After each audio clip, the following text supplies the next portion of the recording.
பகைவரோ ஊழலில் ஈடுபட்டால் தயை காட்டப்படாது. Datuk Seri Anwar திட்டவட்டம்.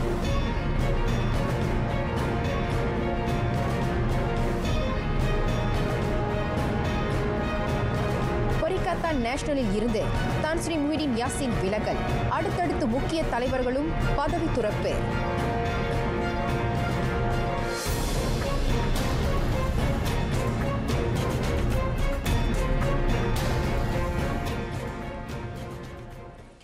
வணக்கம். சலாம் மலேசியா மடானி. ஆர்டிஎம் தமிழ் செய்திகள் உங்களுக்காக உங்களுடன் நான் சூர்யா சம்பத். பேரரசர் சுல்தான் இப்ராஹிமை பிரதமர் டத்தோஸ்ரீ அன்வார் இப்ராஹிம் இன்று நேரில் சந்தித்தார். ஜோஹர் பசிர் பிலாங்கி அரண்மனையில் நடைபெற்ற அந்த சந்திப்பில் நாட்டின் அண்மைய நிலவரங்கள் பேரரசருக்கு விளக்கப்பட்டது. அந்த சந்திப்பு குறித்த அறிக்கை சுல்தான் இப்ராஹிம் சுல்தான் இஸ்கண்டாரின் அதிகாரப்பூர்வ ஃபேஸ்புக் பக்கத்தில் பதிவேற்றப்பட்டது. இந்நிலையில் மாமன்னருடனான சந்திப்பு நேரம் பல்வேறு விஷயங்களை பற்றி கலந்துரையாட பயன்படுத்தப்பட்டதாக டத்தோஸ்ரீ அன்வார் தமது அறிக்கையில் குறிப்பிட்டார். நாட்டின் நிர்வாகம், மக்கள் நல்வாழ்வு உட்பட பல்வேறு கூறுகள் குறித்து பேரரசரிடம் விளக்கப்பட்டதாக பிரதமர் தெரிவித்தார். ஊழலை ஒழிப்பதில் திடமாக இருக்கிறது மடானி அரசு. அதில் ஒருபோதும் தயவு காட்டப்படாது. நண்பர் என்றாலும் பகைவர் என்றாலும் நடவடிக்கை ஒன்றே என திட்டவட்டமாக கூறினார் பிரதமர் டத்தோஸ்ரீ அன்வார் இப்ராஹிம். நாட்டை காப்பாற்றவும், பொதுமக்கள் பணம் நேர்மையாக பயன்படுத்தப்படுவதை உறுதி செய்யவும் ஊழலுக்கு எதிரான நடவடிக்கையை அரசு தொடரும். அதனை மேற்கொள்வதில் எத்தகைய அச்சுறுத்தலுக்கும் அரசு அடிபணியாது என பிரதமர் சூளுரைத்தார். ஊழலை ஒழிக்க மடானி அரசு நெறிமுறைகளையும் நலம் பேணும் முயற்சிகளையும் வகுத்திருந்தாலும் இன்னமும் சிலர் பழைய பாழாய்ப்போன பணிச்சூழலிலேயே சிக்கிக் கொண்டிருப்பதாக டத்தோஸ்ரீ அன்வார் குறிப்பிட்டார். தேசிய கூட்டணியின் தலைவர் பொறுப்பில் இருந்து விலகுவதாக அறிவித்துள்ளார் தான் ஸ்ரீ முஹிடின் யாசின். ஜனவரி 1ஆம் நாள் அந்த பதவி விலகல் நடப்புக்கு வரும் என ஓர் அறிக்கை வழி அந்த முன்னாள் பிரதமர் தெரிவித்தார். 5 ஆண்டுகளுக்கு முன்பு பொரிகத்தான் நேஷனல் கூட்டணி அமைக்கப்பட்ட நாள் முதல் தமக்கு முழு ஆதரவை வழங்கிய கட்சியின் உச்ச தலைவர்களுக்கு தான் ஸ்ரீ முஹிடின் நன்றி தெரிவித்தார். பெர்சாத்து தலைவருமான அவர் தமது பதவி விலகல் குறித்து எந்த காரணத்தையும் தெரிவிக்கவில்லை. PN கூட்டணிக்கும் அதன் உறுப்பு கட்சிகளுக்கும் அவர் வாழ்த்துக்களை தெரிவித்துக் கொண்டார். அந்த பதவி விலகலை பெர்சாத்து கட்சியின் தலைமைச் செயலாளர் டத்தோஸ்ரீ முகமது அஸ்மின் அலி உறுதிப்படுத்தினார். இதற்கிடையில் பொரிகத்தான் நேஷனல் தலைமைச் செயலாளர் டத்தோஸ்ரீ முகமது அஸ்மின் அலியும் தமது பதவியை துறப்பதாக அறிவித்தார். தான் ஸ்ரீ முஹிடின் முகமது யாசின் பதவி விலகலை அறிவித்த சில நிமிடங்களில் டத்தோஸ்ரீ முகமது அஸ்மின் அலியின் பதவி விலகல் அறிவிப்பு அவரது அதிகாரப்பூர்வ ஃபேஸ்புக்கில் பதிவேற்றப்பட்டது. தேசிய கூட்டணியின் தலைமைச் செயலாளராக தம்மை பொறுப்பில் அமர்த்தியது தான் ஸ்ரீ முஹிடின் முகமது யாசின். ஆகையால் தாமும் பொறுப்பு துறக்க முடிவெடுத்திருப்பதாக அவர் குறிப்பிட்டார். அத்தோடு பொரிகத்தான் நேஷனல் ஸ்லாங்கூர் மாநில தொடர்பு தலைவர் பதவியில் இருந்தும் அவர் விலகுகிறார். அவ்விரு பதவி விலகலும் ஜனவரி 1 தேதி அமலுக்கு வருகிறது. இவ்வேளையில் ஜோஹர் புகிட் கப்போங் சட்டமன்ற உறுப்பினர் டாக்டர் சாருடின் ஜமாலும் மாநில PN பொறுப்பில் இருந்து விலகுவதாக அறிவித்துள்ளார்.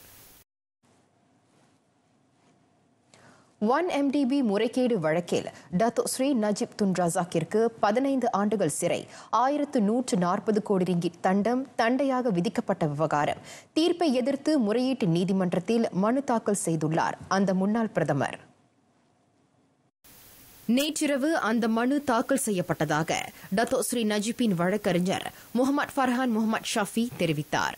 அதிகார முறைகேடு தொடர்பில் 4 குற்றச்சாட்டுகளும் 230 கோடி ரிங்கிட் அரசு நிதியை கையாடல் செய்ததாக 21 குற்றச்சாட்டுகளும் டத்தோஸ்ரீ நஜீப்புக்கு எதிராக மெய்ப்பிக்கப்பட்டதைத் தொடர்ந்து உயர்நீதிமன்ற நீதிபதி டத்தோ காலின் லாரன்ஸ் சிக்வேரா கடந்த வெள்ளிக்கிழமை விதித்த தீர்ப்பை எதிர்த்து அந்த முறையீடு செய்யப்பட்டது.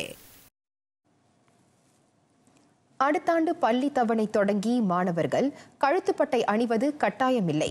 இம்மாதம் 17ஆம் நாள் கல்வி அமைச்சு வெளியிட்ட சுற்றறிக்கையில் அந்த தளர்வு குறித்த அறிவிப்பு வெளியிடப்பட்டது. கடந்த டிசம்பர் 8ஆம் தேதி நடைபெற்ற 2025 கல்வி அமைச்சின் சிறப்பு தொழில்முறை சந்திப்பில் அந்த முடிவு எட்டப்பட்டது. புதிய வழிகாட்டிக்கு ஏற்ப இனி மாணாக்கர் பள்ளிக்கு கழுத்துப்பட்டை அணிவது கட்டாயமில்லை. நாட்டின் வெப்பமான வானிலை மாணவர்கள் ஒவ்வொரு நாளும் கழுத்துப்பட்டை அணிவதற்கு ஏற்புடையதாக இல்லை. இது மாணவர்களின் கற்றல் கற்பித்தல் சூழலையும் பாதிப்பதாக கல்வி அமைச்சு குறிப்பிட்டது. ஆகையால் பள்ளி நிர்வாகம் இனி மாணவர்கள் கழுத்துப்பட்டையை அணிய கட்டாயப்படுத்தக்கூடாது. புதிய பள்ளி தவணைக்கு முன்னர் பெற்றோர் தங்கள் குழந்தைகளுக்கான பள்ளிப் பொருட்களை வாங்க வேண்டியதன் அவசியத்தை கல்வி அமைச்சு அறிந்துள்ளது. இந்த அறிவிப்பால் பெற்றோரின் நிதிச்சுமையும் குறைக்கப்படுவதாக அந்த அறிக்கையில் குறிப்பிடப்பட்டுள்ளது. நாட்டில் உள்ள ஒவ்வொரு பிள்ளையின் பிறப்பும் கட்டாயம் தேசிய பதிவுத்துறையின் கீழ் பதிவு செய்யப்பட்டிருப்பதை உறுதிப்படுத்திக் கொள்ளுமாறு பெற்றோர் வலியுறுத்தப்படுகின்றனர். அவர்களில் உடற்பேறு குறைந்த பிள்ளைகளும் அடங்குவர். அது சிறார் மைகாட் அடையாள அட்டை பெற வகை செய்யும் அதேவேளை அரசு ஏற்படுத்தி தந்திருக்கும் பல்வேறு உதவிகளையும் திட்டங்களையும் அவர்கள் நுகர துணைக்கோளும் என JPN தெரிவித்தது. மக்கார் மக்களிடையே அன்பை விதைக்கும் திட்டம் உட்பட பல்வேறு சமூக நட்புறவு திட்டங்கள் வாயிலாக மலேசிய குடியுரிமைக்கு தகுதி பெற்ற எல்லோரும் மைகாட் அட்டையை பெற உதவ தமது தரப்பு உறுதி பூண்டுள்ளதாக JPN தலைமை இயக்குநர் டத்தோ பட்ருல் ஹிஷாம் அலியாஸ் தெரிவித்தார். இவ்வாண்டு இம்மாதம் வரையிலான நிலவரப்படி அடையாள அட்டை மீதான 1,00,000 விண்ணப்பங்களை தேசிய பதிவுத்துறை பெற்றுள்ளது. அதில் 3,300 நாடு முழுவதும் நடத்தப்பட்ட முக்கார் திட்டம் வாயிலாக பெறப்பட்டவை. இன்றைய காலகட்டத்தில் நாட்டில் அரசு அனுகூலங்களை பெற வேண்டுமெனில் மக்கள் மைகாட் அட்டையை கொண்டிருப்பது மிக அவசியம் என டத்தோ பட்ருல் ஹிஷாம் அலியாஸ் சுட்டினார். 400 கோடி ரிங்கேட் இம்மாதம் 9ஆம் தேதி தொடங்கி 24ஆம் தேதி வரை உள்நாட்டு வருமான வரி வாரியம் வசூலித்த கூடுதல் வரியில் திரும்ப வழங்கப்பட்ட மொத்த தொகை மொத்தமாக 1,10,074 கணக்குகளை அது உட்படுத்தியுள்ளதாக LHDN குறிப்பிட்டது. ஜனவரி 1ஆம் தேதி முதல் இம்மாதம் 24ஆம் தேதி வரை 34 லட்சத்துக்கும் அதிகமான கணக்குகளின் வரி திரும்பச் செலுத்தப்பட்டது. 3 ஆண்டுகளுக்கு மேலாக சில தரப்புகளுக்கு வரி திரும்பச் செலுத்தப்படா நிலையில் முதற்கட்டமாக அங்கீகரிக்கப்பட்ட 100 கோடி ரிங்கேட் அதற்கு பயன்படுத்தப்பட்டது. மீதமுள்ள 300 கோடி ரிங்கேட் உரிய தரப்பின் பொருளக கணக்கில் சேர்க்கப்பட்டுவிட்டது. அதில் சிறு குறு நடுத்தர தொழில் முனைவோருக்கு முன்னுரிமை அளிக்கப்படுகிறது. பணத்தை திரும்பப் பெறும் செயல்முறையை மிகவும் சீராக செயல்படுத்த வரி செலுத்துவோர் வங்கிக் கணக்கு தகவல்களை துல்லியமாக இற்றைப்படுத்த வேண்டும் என LHDN வலியுறுத்தியது. மாதங்களில் நான் மார்கழி என்றார். பார்க்கடலில் பள்ளி கொண்டிருக்கும் மாதவன் மங்களம் மிகுந்த இந்த மாதத்தில் வரும் முக்கிய திருநாளாக வைகுண்ட ஏகாதசி விளங்குகிறது. இந்நன்னாளில் காக்கும் கடவுளான பரந்தாமனின் அருளை பெற பத்துமலை திருத்தலத்தில் ஸ்ரீ அலர்மேல் மங்கா சமேத ஸ்ரீ வெங்கடாச்சலபதி ஆலயத்தில் நூற்றுக்கணக்கான பக்தர்கள் திரண்டனர். தேவலோகத்தின் வாசல் திறக்கப்படும் நாளே வைகுண்ட ஏகாதசி என அழைக்கப்படுகிறது. இந்த புனித நாளில் அதிகாலையில் திறக்கப்படும் சொர்க்க வாசல் மானுடர் நான் எனும் அகங்காரத்தை விடுத்து பக்தி மற்றும் தர்ம பாதையில் செல்ல வேண்டும் என்பதை உலகிற்கு எடுத்துரைக்கிறது.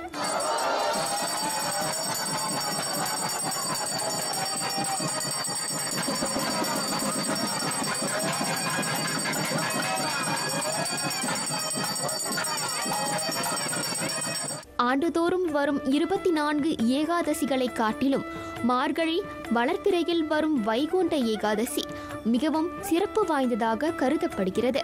கீதையிலே 18 அத்தியாயம், அந்த கீதை தோன்றினதுதான் வைகுண்ட ஏகாதசி என்றுதான்.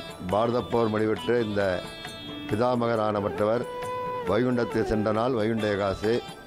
அன்றைய தினம் நாம் எல்லாம் அந்த எம்பெருமானை சேவித்தால் நாம் வைகுண்டத்தில் போய் எம்பெருமானை சேவிப்பதன் பலம் நமக்கு கிடைக்கும். அதனால்தான் இந்த வைகுண்ட ஏகாதசியை அனைத்து வைணவ ஆலயங்களிலும் நாம் அதிவிமர்சையாக கொண்டாடி வருகின்றோம். இந்நன்னாளில் விரதம் மேற்கொண்டு இரவு முழுதும் கண் விழித்தால் அறிந்தும் அறியாமலும் செய்த பாவங்கள் நீங்கும் என்பது ஐதீகம். இத்திருநாளில் திருமாலின் தரிசனத்தை காண பக்தர்கள் அதிகாலையிலேயே ஆலயத்திற்கு படையெடுக்க தொடங்கினர். திருப்பதி வெங்கடேஸ்வரபதியை பார்க்கறதுக்கு வந்திருக்கோம். நாராயணனை ஏன்னா அவர் வந்து பார்த்தா ஏதோ நாங்கள் செஞ்ச பாவங்க எல்லாம் போய் புண்ணியங்க வந்து சேரணும். பிள்ளைங்களுக்கோ நம்ம குடும்பத்துக்கு முன்னோர்களுக்கு நம்ம செஞ்ச பாவங்கள்லாம் தீர்ந்து நல்ல புண்ணியங்க வந்து சேரணும்னு அவரை தரிசிக்க நாங்கள் வந்திருக்கிறோம். இன்றைக்கி காலையில் சொர்க்கவாசல் வந்து பார்க்க வந்திருக்கிறோம். குடும்பத்தோடு வந்து பெருமாள் தரிசனம் பண்ணுறதுக்கு சந்தோஷமாக இருக்குது. அடுத்த ஆண்டு நல்ல தொடக்கமாக இருக்குன்னு எதிர்பார்க்குறோம். எல்லாம் கோவிந்தா கோவிந்தா கோஷம் போடுவோம். பிரமாதமாக இருக்கும். நாராயணனே நேரில் வந்து நம்மளை ஆசீர்வாதம் பண்ணுற மாதிரி இருக்கும். நல்லது நடக்கும். நம்பினார் கைவிட பிள்ளை. நாராயணன் ரொம்ப சக்தி வாய்ந்தவர், எல்லாரையும் காப்பாற்றுவார். காக்கும் கடவுள் நாராயணன். திருப்திகரமாக நான் பாண்டியில் எப்படி பார்த்தேனோ அதை மாதிரி பார்த்துட்டேன். வருஷம் வருஷம் நம்ம ஃபேமிலியோடு வருவோம். இந்த சொர்க்க வாசல் திறக்கிறது பார்த்து ஒரு நம்பிக்கை, இதோட ஒரு நல்ல வாய்ப்பு வரும்ன்ட்டு எல்லாத்துக்கும் ஃபேமிலியோட அடுத்த வருஷமாக வர்றதுக்கு ஒரு வாய்ப்பு இருக்குது. வருஷம் ஒரு 3-4 வருஷமாக இங்கே தான் இருக்கிறதுனால வந்துக்கிட்டு தான் இருக்கிறோம். இந்த வைகுண்ட ஏகாதசிக்கு எங்களுக்கு கிளம்புற 6:30 மணின்னு எங்களுக்கு கொஞ்சம் வசதியாக போச்சு. டைமோட வந்து கலந்துக்கிட்டோம். இப்போ பிள்ளைங்களுக்கும் இதெல்லாம் சொல்லிக் கொடுக்கணும். இந்தமாரி கோயில் போங்க, நல்லதை செய்யுங்க, இந்தமாரி சாமி கும்பிடுங்க, மார்கழி மாதம்லாம் ஃபாலோ பண்ணுங்கள் அப்படின்னு சொல்லிவிட்டு நம்மளாம் மார்கழி மாதம் ஃபாலோ பண்ணுவோம். கோயிலில் போயிட்டு சேவலாம் செய்வோம். கண்டிப்பாக மாற்றங்கள் வரும். ஆனால் அதுக்கு தகுந்த மாதிரி நம்ம செயல்களும் அதுபடி போனோம். அப்போ தான் அந்த மாற்றங்கள் வாழ்க்கையில் வரும். நம்ம மக்கள் எல்லாம் ஒன்று கூடி இங்கே வந்து தரிசிக்கிறாங்க. ஸோ பெருமாளோட தரிசனம் எல்லாருக்கும் கிடைக்கணும். கலியுக வாழ்வின் உண்மை பொருளை அறியாது ஓடிக்கொண்டிருக்கும் மானுடருக்கு மாந்த பிறவியின் அர்த்தத்தை உணர வைக்கும் முக்கிய திருநாள் வைகுண்ட ஏகாதசி. பெருமாளின் அருளால் வாழ்வில் தடைகள் நீங்கி ஒளி வீசும் என்பது பக்தர்களின் நம்பிக்கை.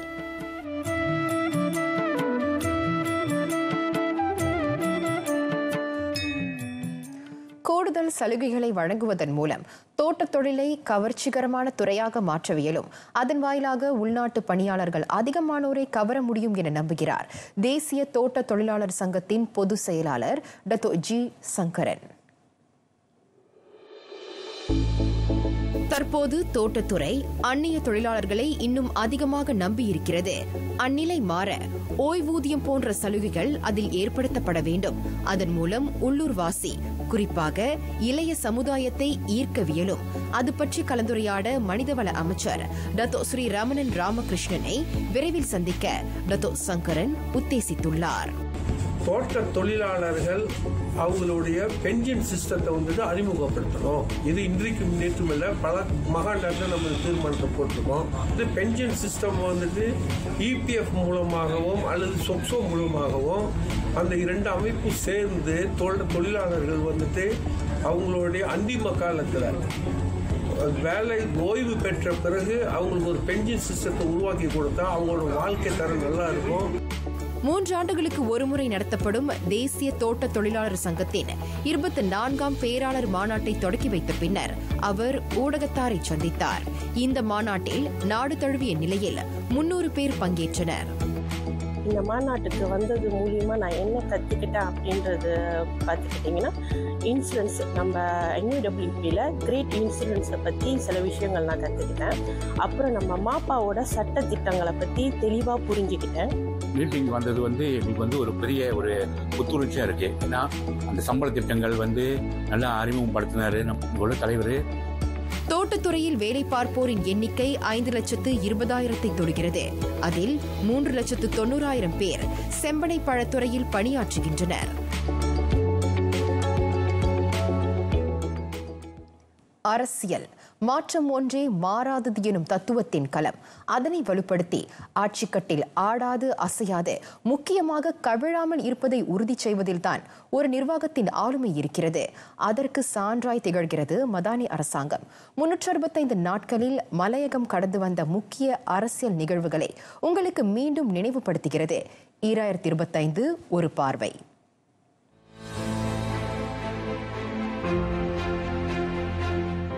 இந்த செய்தி ஒளிபரப்பாகிக் கொண்டிருக்கும் வேளையிலும் ஏதேனும் ஒரு அரசியல் முடிவு தீர்மானம் செய்யப்படும் என்பதில் கிஞ்சிற்றும் ஐயமிராது.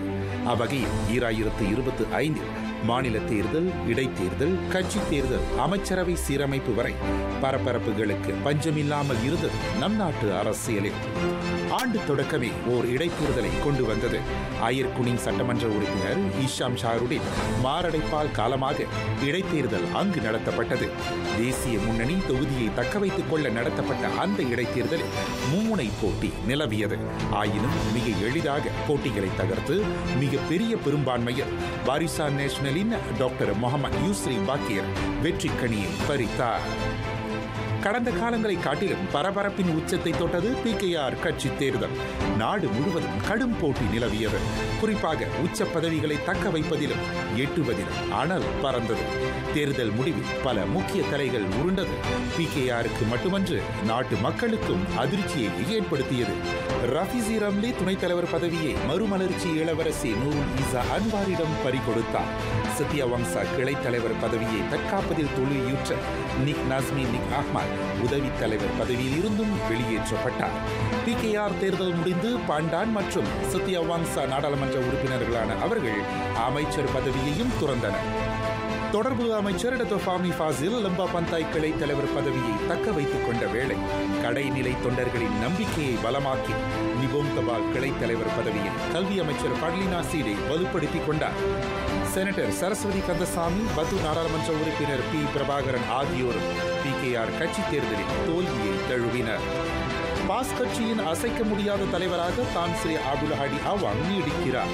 ஆனால் பிர்சத்துவின் தட்பவெப்பமோ வேறாக இருந்தது. கட்சி கட்டொழுங்கு வாரியம் தாசைகுலுகூர் நாடாளுமன்ற உறுப்பினர் டாக்டர் வான் சைஃபுருடீன் வான் ஜானை உறுப்பினர் தகுதியிலிருந்து அகற்றிய வேளை மாச்சாங் நாடாளுமன்ற உறுப்பினர் வான் அஹ்மத் ஃபைசல் வான் அஹ்மத் கமாலின் உறுப்பியம் இடைநீக்கம் செய்யப்பட்டது.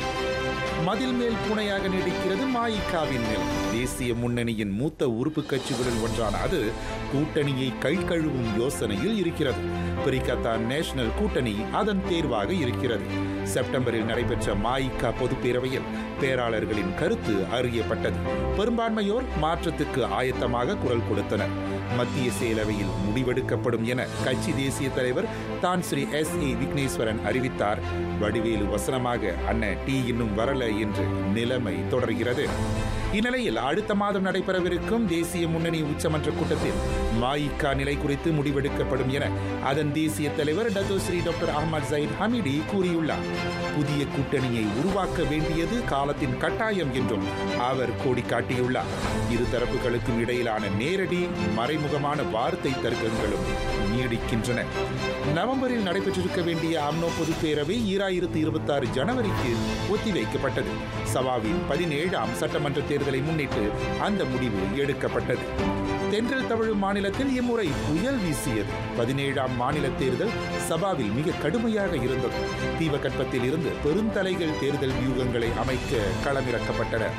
தேர்தல் களம் திறக்கப்படும் முன்னரே டாக்டர் ஈவோன் பெனடிக்ட் அமைச்சர் பதவியை துறந்தார். சபாவின் எல்லா 73 சட்டமன்ற தொகுதிகளுக்கும் போட்டி நிலவியது.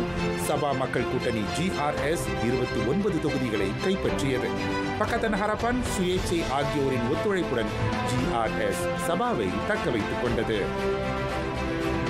மேலவை உறுப்பினர் பதவி இரு தவணைக்கு நிறைவடைந்ததால் தங்கு டாக்டர் ஸ்ரீ ஜஃபர் தங்கு அப்துல் அசீஸ் முதலீடு வர்த்தக தொழில் அமைச்சர் பதவியை தொடர இயலவில்லை. ஆயினும் நாட்டுக்கு பல்வேறு முதலீடுகளை ஈர்த்த அவரை நிர்வாகத்தில் தக்க வைக்கும் வகையில் மலேசிய முதலீட்டு மேம்பாட்டு வாரியம் மீடா தலைவராக பிரதமர் நியமித்தார். நாட்டின் நிர்வாகம் சீராகவும் சிறப்பாகவும் இயங்க குழுவாக செயல்படக்கூடிய வலுவான அமைச்சரவை அவசியம். அதற்கு ஒப்ப மதானி அரசாங்க அமைச்சரவை சீரமைப்பை அறிவித்தார் பிரதமர் டாக்டர் ஸ்ரீ அன்வர் இப்ராஹிம். அமைச்சர், துணை அமைச்சர் என 28 பேரின் பொறுப்புகள் மாற்றப்பட்டன. சிலர் புதிதாக நியமிக்கப்பட்டனர்.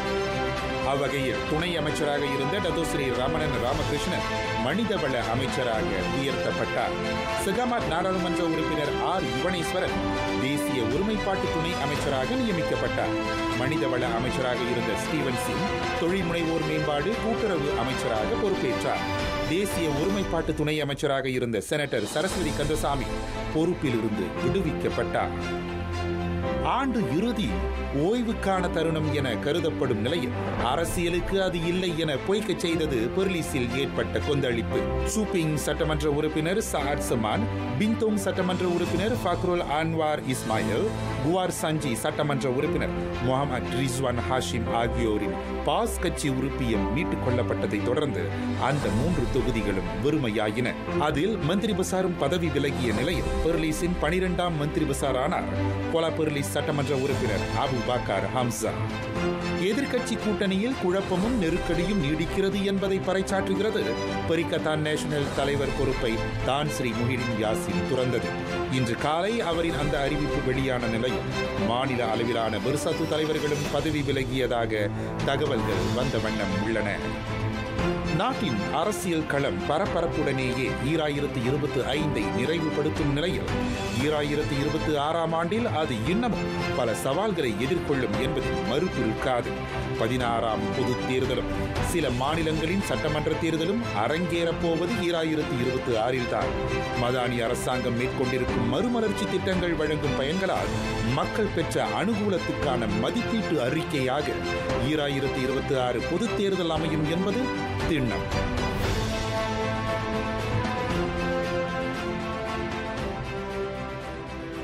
Dunia kerjaya sedang berubah.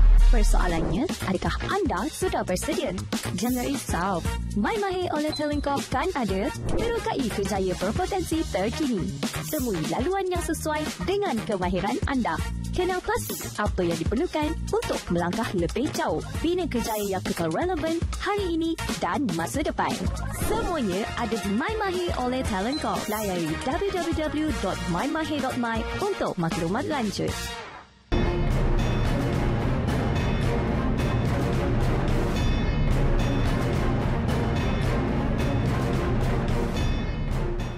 வங்காளதேச முன்னாள் பிரதமர் பேகம் கலிடா ஜியா காலமானார். 80 வயதான அவர் இருதய கோளாறு, நீரிழிவு, சிறுநீரக கோளாறு என பல்வேறு உடல்நல சிக்கல்களை எதிர்கொண்டிருந்தார். கலிடா ஜியா வங்கதேசத்தின் முதல் பெண் பிரதமர் ஆவார். முன்னாள் பிரதமர் ஷேக் ஹசீனா ஆட்சி காலத்தில் சிறை தண்டனை அனுபவித்த போது கலிடா ஜியாவின் உடல்நிலை பாதிக்கப்பட்டது. காலமான கலிடா ஜியாவின் ஆன்மா அமைதியுற பிரார்த்திக்குமாறு நாட்டு மக்களை வங்காளதேச தேசிய கட்சி BNP கேட்டுக் கொண்டது. அந்த முன்னாள் பிரதமரின் இறப்பை BNP ஊடக பிரிவு தலைவர் மௌடூட் அலாம்கீர் பவேல் உறுதிப்படுத்தினார். உடல்நிலை பாதிக்கப்பட்ட போதும் 2026 பிப்ரவரியில் நடைபெறவிருக்கும் பொதுத் தேர்தலில் ஷேக் ஹசீனாவுக்கு எதிராக பரப்புரை மேற்கொண்டு மக்கள் எழுச்சியை ஏற்படுத்தப் போவதாக கலிடா ஜியா கடந்த மாதம் கூறியிருந்தார். ஆஸ்திரேலியா சிட்னி போண்டாய் கடற்கரையில் நிகழ்ந்த துப்பாக்கிச் சூட்டு தாக்குதலை நடத்திய நபர் தன்னிச்சையாக செயல்பட்டதாகவும் எந்தவொரு பயங்கரவாத கும்பலிலும் அந்நபர் இடம்பெறவில்லை என்பதும் கண்டறியப்பட்டுள்ளது. ஆஸ்திரேலியா கூட்டரசு போலீஸ் ஆணையர் அதனை உறுதி செய்தார். சந்தேக நபர் பயங்கரவாத கும்பலில் இடம்பெற்றதற்கும் அல்லது துப்பாக்கிச்சூடு தாக்குதல் நடத்த மற்றொரு தரப்பால் உத்தரவிடப்பட்டதற்கும் போதுமான ஆதாரங்கள் இல்லை. போலீஸ் விசாரணையில் இந்த விவரங்கள் கண்டறியப்பட்டது. தாக்குதலின் போது போலீசால் சுட்டுக் கொல்லப்பட்ட 50 வயது சஜித் அக்ராமும் விசாரணைக்கு உட்படுத்தப்பட்டுள்ள அவரது மகன் 24 வயதான நவீத் அக்ராமும் கடந்த நவம்பர் 1 முதல் 29ஆம் தேதி வரையில் பிலிப்பீன்ஸில் இருந்தது உறுதி செய்யப்பட்டுள்ளது. அவர்கள் இருவரும் பிலிப்பீன்ஸில் அதிகமான வெளிநடவடிக்கைகளில் ஈடுபடவில்லை என்பதும் மறைக்காணி காணொலிகள் வாயிலாக கண்டறியப்பட்டுள்ளது. பாதுகாப்பு உத்தரவாதத்தை கீவ் பெற்ற பின்னரே யுக்ரைனில் ராணுவ சட்டம் அகற்றப்படும். புளோரிடாவில் அமெரிக்க அதிபர் டொனால்டு டிரம்பை சந்தித்த யுக்ரைன் அதிபர் வோலோடிமிர் ஜெலன்ஸ்கி அந்த வலியுறுத்தலை முன்வைத்தார். பாதுகாப்பு உத்தரவாதமின்றி யுக்ரைன் ரஷ்ய நெருக்கடி உண்மையிலேயே முடிவுக்கு வராது. அந்த பாதுகாப்பு உத்தரவாதத்தின் ஓர் அங்கமாக மேற்கத்திய ராணுவம் யுக்ரைனுக்கு அனுப்பப்பட வேண்டும் என்றும் ஜெலன்ஸ்கி கேட்டுக் கொண்டார். டிரம்புடனான சந்திப்புக்கு பின் ஊடகத்தாரை சந்தித்த அவர் அமெரிக்க யுக்ரைனிய பாதுகாப்பு உத்தரவாத உடன்படிக்கை 100 விழுக்காடு ஏற்றுக்கொள்ளப்பட்டதாகவும் தெரிவித்தார். ஆனாலும் அதற்கான ஆவணம் இன்னமும் கையெழுத்திடப்பட வேண்டியிருப்பதாக ஜெலன்ஸ்கி குறிப்பிட்டார். வெள்ளத்தில் மூழ்கியது தென் ஸ்பெயின். கனமழையை தொடர்ந்து மூண்ட வெள்ளத்தில் சிக்கி 3 மாண்டனர். மேற்கு மலாகாவின் அல்ஹவுரின் எல் கிராண்டே அருகே ஆடவர் ஓட்டிய வேன் வெள்ளத்தில் அடித்துச் செல்லப்பட்டது. அவரது உடல் நேற்று முன்தினம் மீட்கப்பட்டது. அதே வேனில் பயணித்த மற்றொரு ஆடவர் நேற்று காலை சடலமாக கண்டெடுக்கப்பட்டார். இந்நிலையில் கிரனாடா அருகேயுள்ள இஜாரா நகரில் சிறுரக மோட்டார் சைக்கிளை ஓட்டிய ஆடவர் வெள்ளத்தின் போது கரை புரண்டோடிய ஆற்றை கடக்க முற்பட்ட போது மூழ்கி உயிரிழந்தார். அவருடன் பயணித்த மற்றொரு ஆடவர் நூல் இழையில் உயிர் தப்பினார். ஆண்டலூசியா கரையோர பகுதியான கோஸ்டா டெல் சோலுக்கு வரும் சனிக்கிழமை வரை ஸ்பெயின் வானிலை ஆய்வு மையம் அதிக ஆபத்தை குறிக்கும் எச்சரிக்கை நிலையை விடுத்துள்ளது. தென் ஸ்பெயினில் சில மணி நேரங்களில் 1 சதுர மீட்டருக்கு 100 லிட்டர் அளவிலான மழை கொட்டி தீர்க்கும் என மழை பொழிவு அளவீட்டு மையங்கள் எச்சரித்துள்ளன.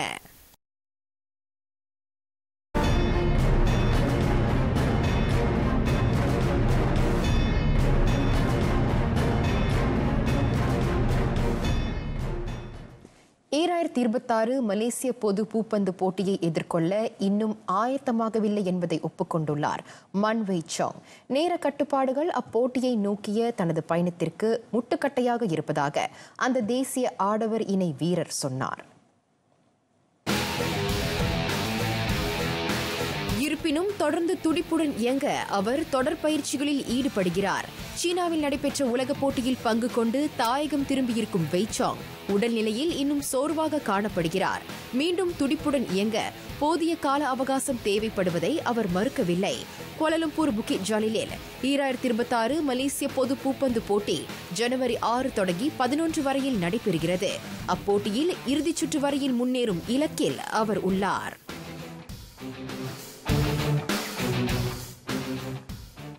தேசிய நீச்சல் பயிற்றுநர் எரிக் ஆண்டர்சனின் பணிக்காலம் நாளையுடன் நிறைவடைகிறது. ஒத்துழைப்பை முடித்துக்கொள்ள இரு தரப்புகளும் இணக்கம் கண்டதைத் தொடர்ந்து மலேசியா அக்வாட்டிக்ஸ் அதனை உறுதிப்படுத்தியது.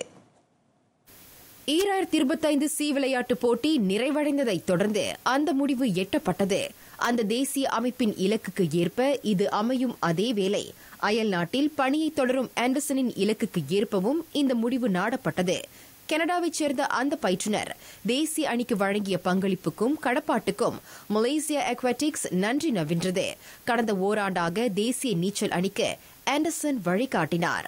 அதன் வழி அண்மையில் நடைபெற்று முடிந்த தாய்லாந்து சி போட்டியில் தேசிய அணி 2 தங்கம் 3 வெள்ளி 5 வெண்கலன்களை கைப்பற்றியது.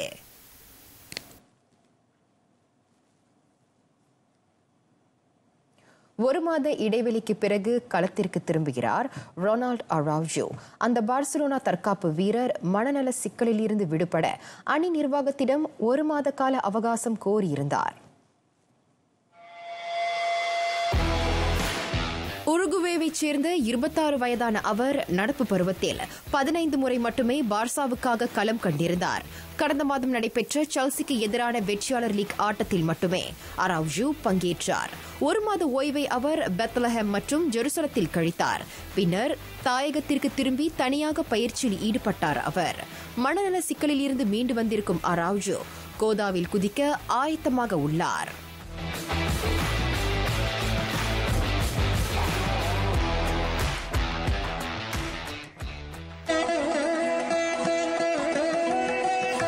ஆத்திசூடி வருவதை மகிழ்ந்துண். இருக்கக்கூடிய பொருள்களை வைத்துக்கொண்டு நல்ல உணவை சமைத்து உண்ண வேண்டும். நினைத்த பொருள் கிடைக்காவிடின் கிடைப்பதை மகிழ்ச்சியுடன் ஏற்றுக்கொள்வதே சாலச் சிறந்தது என அறிவுரைக்கிறார் அமரபாவலர் பாரதி.